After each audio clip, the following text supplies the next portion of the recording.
ኢትዮ ኤፍኤም 107.8 የኢትዮጵያውያን Let's take you back to the breaking news that we reported earlier. The office of the Emir of Qatar has released a statement saying, with hearts steadfast in faith in God's decree and destiny. አንድን ትንሽ ባህረ ገብ መሬት ወደ ዓለም አቀፍ የኃይል ማዕከልነት የለወጠው በበረሃው መካከል ዘመናዊቷን ኳታርን የገነባውና በዓለም ፖለቲካ ውስጥ የማይነቃነቅ አሻራውን ያሳረፈው ታላቁ መሪ ሼህ ሐማድ ቢን ካሊፍ አልታኒ በ74 ዓመታቸው ከዚህ ዓለም በሞት ተለይተዋል። የኳታር የአሚር ጽሕፈት ቤት በይፋዊ መግለጫው እንዳረጋገጠው የቀድሞው አሚር ወይንም በሕዝባቸው ዘንድ የአባት አሚር በመባል የሚታወቁት ሼህ ሐማድ ትላንት እሁድ ሐምሌ 12 ቀን በሰላምም አርፈዋል። ይህ ዜና በመላው ዓለም በሚገኙ መሪዎችና ህዝቦች ዘንድም ከፍተኛ ድንጋጤና ሐዘንን ፈጥረዋል። ሼህ ሐማድ ቢን ኻሊፍ አልታኒ ለኳታር መሪ ብቻ አልነበሩም። እርሳቸው የአንድ ትውልድ ህልም ቀራጭ፣ የኢኮኖሚ አብዮት አቀንቃኝና የአረቡን ዓለም ድምጽ በዓለም መድረክ ላይ ከፍ አድርገው ያስደመጡ ዲፕሎማትም ነበሩ። ከ1995 እስከ 2013 ዓመተ ምህረት ለ18 ዓመታት በቆየው የአመራር ዘመናቸው ኳታር ከአሳጥማጅነት መንደርነት ተነስታ የዓለም የኃይል ምንጭ ወይንም ኢነርጂ ጋይንትና የዲፕሎማሲ ማዕከል ለመሆንም በክታለች። በዛሬው ዓለም አቀፍ የዜና ዘገባችን የዚህን ታላቅ መሪ የህይወት ጉዞ፣ ኳታርን እንዴት እንደቀየሩ፣ ለፍልስጤም የነበራቸውን ጽኑ አቋምና ዓለም ለህልፈታቸው የሰጣቸውን ምላሽ በዝርዝር እንመለከታለን። The father Emir, Sheikh Hamad bin Khalifa Al Thani, was the man who took a small peninsula and turned it into one of the most influential nations on earth. የሼህ ሐማድ ታሪክ የሚጀምረው እንደ አውሮፓውያኑ አቆጣጠር በ1952 በዶሃ ከተማ ነው። በወቅቱ ኳታር ገና በማደግ ላይ ያለችና ብዙም ያልታወቀች ሀገር ነበረች። ወጣቱ ሐማድ ትምህርታቸውን በታዋቂው የብሪታንያ ሳንድህርስት ወታደራዊ አካዳሚ ካጠናቀቁ በኋላ ወደ ሀገራቸው ተመልሰው የኳታርን ጦር ኃይል በመቀላቀል በከፍተኛ ደረጃም አገልግለዋል። ይህ ወታደራዊ ስልጠናቸውና ዲሲፕሊናቸው በኋላ ላይ ሀገሪቱን በቁርጠኝነት ለመምራት ትልቅ መሰረት ሆኗቸዋል። እንደ አውሮፓውያኑ አቆጣጠር በ1995 ስልጣን ሲይዙ በሀገሪቱ ውስጥ ደም መፍሰስ የሌለበትና ሰላማዊ የሆነ የሽግግር ወቅት በማምጣት ለኳታር አዲስ ምዕራፍም ከፈቱ። ከዚያን ጊዜ ጀምሮ ኳታር ወደ ኋላ ተመልሳም አታውቅም። ተንታኞች እንደሚሉት የሼህ ሐማድ ትልቁ ተአምር የተጀመረው ከኳታር የባህር ዳርቻ ስር ነው። ሀገሪቱን በዓለም ላይ ካሉ በለጸጋ ሀገራት ተርታ ያሰለፉት ኖርዝፊልድ የተሰኘውና በዓለም ግዙፍ የሆነው የተፈጥሮ ጋዝ ክምችት ላይ ትልቅ ቁማር ተጫወቱ። ብዙዎች ጋዝን ወደ ፈሳሽነት ቀይሮ ወደ ዓለም መላክ አይቻልም በሚሉበት ወቅት እርሳቸው ግን በቢሊዮን የሚቆጠር ዶላር ኢንቨስት በማድረግ ኳታርን የዓለም ቁጥር 1 የፈሳሽ ተፈጥሮ ጋዝ ላኪ ሀገር አደረጓት። በ10 ዓመታት ውስጥ ብቻ የኳታር ኢኮኖሚ ከ20 በመቶ በላይ በእጥፍ አደገ። ዶሃ በሰማይ ጠቀስ ህንፃዎች ተሞላች። በረሃው ወደ አረንጓዴ ፓርኮችና ወደ ዘመናዊ ከተሞችም ተቀየረ። ነገር ግን ለሼህ ሐማድ ሀብት ብቻውን በቂ አልነበረምና እርሳቸው ሀገራቸው በዓለም አቀፍ ደረጃ በእውቀትና በዲፕሎማሲ እንድትታወቅ ይፈልጉም ነበር። በዚህ ምክንያት እንደ አውሮፓውያኑ አቆጣጠር በ1996 የኳታርን ፋውንዴሽንን አቋቋሙ። የዓለምን ታዋቂ ዩኒቨርሲቲዎች ወደ ዶሃ በማምጣት ኳታርን የትምህርትና የጥናት ማዕከልም አደረጓት። የኳታር ወጣቶች ከሀገራቸው ሳይወጡ የዓለምን ጥራት ያለው ትምህርት እንዲያገኙ መንገድ ጠረጉ። በተመሳሳይ ዓመት ሌላኛው ትልቅ አሻራቸውም ታየ። አልጀዚራ ሚዲያ ኔትወርክ ተመሰረተ። በመካከለኛው ምስራቅ ለመጀመሪያ ጊዜ የመንግስት ሳንሱር የሌለበት ነፃና ደፋር የሚዲያ ተቋም እንዲኖርም ፈቀዱ። አልጀዚራ የአረቡን ዓለም የፖለቲካ ገጽታም ለዘላለም ቀየሩት። ሌላኛው ድምጽ በሚል መሪ ቃል ዓለም እንዲሰማቸው የማይፈለጉ ድምጾችን ወደ አደባባይም አወጡ። ይህ እርምጃቸው ምንም እንኳን ከጎረቤት ሀገራት ብዙ ትችቶችን ቢያመጣቸውም ሼህ ሐማድ ግን ለፕሬስ ነጻነት ያላቸውን ቁርጠኝነትም አላላሉም። ሼህ ሐማድ ቢን ኻሊፍ አልታኒ በዓለም መድረክ ላይ ታላቁ አስታራቂ ተብለው ይጠራሉ።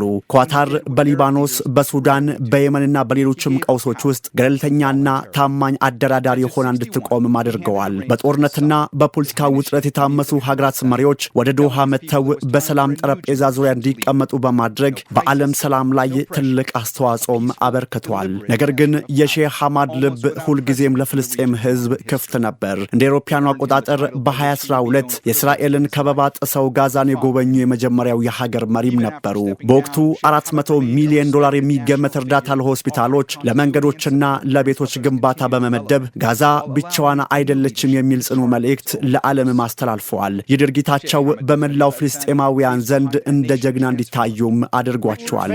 بتنظيم كأس عالم 2022 قطر تفوز ሌላው ዓለምን ያስገረመው ታላቅ ስኬታቸው ኳታር የ2022 የፊፋ ዓለም ዋንጫ እንድታስተናግድ ያደረጉት ጥረት ነው። ኳታር እንደ ትንሽ ሀገር ይህንን ትልቅ ውድድር ማዘጋጀት አትችልም ተብሎ ቢታመንም ሼህ ሐማድ ግን በራእያቸውና በጽናታቸው ዓለምን አሳመኑ። እንደ አውሮፓውያኑ አቆጣጠር በ2010 ኳታር አሸናፊ ሆና ስትታወጅ ያ በረሃ ውስጥ የበቀለ ህልም እውን መሆን ጀመረ። በ2022 ኳታር ያስመዘገበችው አስደናቂ የስፖርት ስኬት የመሰረቱ የሼህ ሐማድ ጠንካራ እጆች ነበሩ። ሼህ ሐማድ ከአረብ መሪዎች ፈጽሞ የተለየ ሌላ ታሪክም አላቸው። እንደ አውሮፓውያኑ አቆጣጠር በ2013 በ61 ዓመታቸው ገና በጉልበታቸው ሳሉ ስልጣናቸውን በገዛ ፈቃዳቸው ለልጃቸው ለሼህ ተሚም ቢን ሐማድ አልታኒ አስረከቡ። ይህ በአረቡ ዓለም እጅግ ብርቅና የሚደነቅ ተግባርም ነበር። ወጣቱ ትውልድ ሀገሪቱን ወደ ላቀ ደረጃ እንዲያሸጋግር እድል ሊሰጠው ይገባል በሚል እምነት ስልጣን የለቀቁት ሼህ ሐማድ ከዚያን ጊዜ ጀምሮ የአባት አሚር ተብለው በመጠራት ለሀገራቸው ምክርና ድጋፍ መስጠታቸውን ቀጥለው ነበር። ታዲያ የዚህን ታላቅ መሪ ህልፈት ተከትሎ ከመላው ዓለም የሐዘን መግለጫዎች እየጎረፉ ይገኛሉ። የግብጽ ፕሬዝዳንት አብዱል ፈታህ አልሲሲ ለኳታር አመራርና ህዝብ ባስተላለፉት የሐዘን መልእክት ሼህ ሐማድ ለኳታር ብልጽግናና ለቀጠናው መረጋጋት የሰሩ ታላቅ መሪ ነበሩ ብለዋል። የእስልምናው ዓለምና የአረብ ወንድማማችነት ትልቅ ባለውለታቸውን ማጣታቸውንም ገልጸዋል። የህንድ ጠቅላይ ሚኒስትር ናሬንድራ ሞዲ በበኩላቸው ሼህ ሐማድን ኳታርን ወደ ታላቅ የልማትና የብልጽግና ደረጃ የመሩ ባለራዕይ መሪ ሲሉም ገልጿቸዋል። እንደ አውሮፓውያኑ አቆጣጠር በ2024 መጀመሪያ ላይ ኳታርን በጎበኙበት ወቅት ከሼህ ሐማድ ጋር ያደረጉትን ቆይታ እንደሚያስታውሱና ህንድ የቅርብ ወዳጇን ማጣቷንም ተናግረዋል። የኳታር የቅርብ ወዳጅ የሆኑት የኢትዮጵያው ጠቅላይ ሚኒስትር ዶክተር አብይ አህመድ በሼህ ሐማድ ህልፈት የተሰማቸውን ጥልቅ ሐዘንም ገልጸዋል። ጠቅላይ ሚኒስትሩ ባስተላለፉት መግለጫ ሼህ ሐማድ ለኳታር ብቻ ሳይሆን ለአፍሪካም በተለይም ለአፍሪካ ቀንድ ሰላምና መረጋጋት በቁርጠኝነት የቆሙ ታላቅና ጥበበኛ መሪ እንደነበሩ መስክረዋል። ዶክተር አብይ አህመድ የሼህ ሐማድን ልዩ ማንነት ሲገልጹም መሪው ለኢትዮጵያ የነበራቸው ልዩ ክብርና ፍቅርንም አንስተዋል። ሼህ ሐማድ የኢትዮጵያን ታሪካዊ ክብርና የሀበሻን ምድር በሙስሊሙ ዓለም ልብ ውስጥ ያለውን ትልቅ ቦታ ሁልጊዜም በአጽንኦት የሚናገሩ መሪ ነበሩ ብለዋል። በሁለቱ ሀገራት መካከል ያለው ግንኙነት የቅርብ ጊዜ ሳይሆን ከመጀመሪያው የእስልምና ታሪክ ወደ ሀበሻ ምድር ከተደረገው የመጀመሪያ ስደት ወይንም ሂጅራ ጀምሮ ስር የሰደደ መሆኑን ሼህ ሐማድ ያምኑበት እንደነበረ ጠቅላይ ሚኒስትሩ በመልእክታቸው አስፍረዋል። ሌላኛው የዮርዳኖስ ንጉስ አብዱላህ ዳግማዊ፣ የሊባኖስ ጠቅላይ ሚኒስትር ነዋፍ ሰላም፣ የሊባኖሱ ጠቅላይ ሚኒስትር አብዱላህ ሐሚድ ዲባይባይ እና የፓኪስታኑ ፕሬዝዳንት አሲፍ አሊ ዘርዳሪ በተመሳሳይ ሁኔታ የተሰማቸውን ጥልቅ ሐዘንም ገልጸዋል። በተለይም የሊባኖሱ ጠቅላይ ሚኒስትር ሼህ ሐማድ በሊባኖስ አስቸጋሪ ወቅቶች ሁልጊዜም ከጎናቸው ይቆሙ እንደነበረና ለሀገሪቱ መረጋጋት ያበረከቱትን አስተዋጽኦ በሊባኖሳውያን ዘንድ ለዘላለም ሲታወስ እንደሚኖርም ገልጸዋል። የተባበሩት አረብ ኤሚሬቶች ፕሬዝዳንት መሐመድ ቢን ዛይድ አልናህያንም ለሼህ ተሚም ባስተላለፉት መልእክት ለሼህ ሐሚድ ነፍስ እረፍትን፣ ለቤተሰቦቻቸውና ለኳታር ህዝብ ደግሞ መጽናናትንም ተመኝቷል። ሼህ ሐማድ ቢን ሐሊፍ አልታኒ ሲያልፉ ለኳታር ብቻ ሳይሆን ለመላው ዓለም ትልቅ ትምህርት ተዋልፈዋል። ሀገር በሀብት ብቻ ሳይሆን በራዕይ በትምህርትና በዲፕሎማሲ እንዴት እንደምትገነባም አሳይተዋል። ዛሬ ኳታር በዓለም አቀፍ መድረክ ያላት ተሰሚነት፣ የኢኮኖሚ ጥንካሬና የዜጎቿ ደህንነት የሼህ ሐማድ የልፋት ውጤቶች ናቸው። ኳታር ዛሬ የምታለቅሰው ለንጉሷ ብቻ አይደለም። ዛሬ የምታለቅሰው ለዘመናዊቷ ኳታር አባት፣ ለነጻነቷ ጠበቃና ለህዝቦቿ ተስፋ ለነበሩት ታላቅ መሪ ነው። ምንም እንኳን ሼህ ሐማድ በአካል ቢለዩም እርሷቸው የገነቧቸው ተቋማት፣ ያስገነቧቸው ዘመናዊ ከተሞች፣ የፈጠሯቸው የሚዲያ አውታሮችና በዓለም ዙሪያ የዘሯቸው የሰላም ዘሮች ስማቸው ለዘላለም በታሪክ መዝገብ ላይ እንዲሰፍር ያደርገዋል። ኳታር ለ3 ቀናት ብሔራዊ ሐዘን አውጃለች። ባንዲራዎች በዝቅታ እየተውለበለቡ ነው። መላው ዓለምም ይህንን ታላቅ መሪ በክብር የሸኘም ይገኛል። ሼህ ሐማድ ቢን ካሊፍ አልታኒ ከበረሃ የተነሱ ዓለምን ያሳመኑና በክብር ያረፉ የታሪካችን አካል ነፍሳቸው በሰላም ትረፍ። Khalifa Al-Thani leaves behind a nation transformed, richer, louder, and prouder than the one he inherited. A country that learned under his rule to think beyond its borders.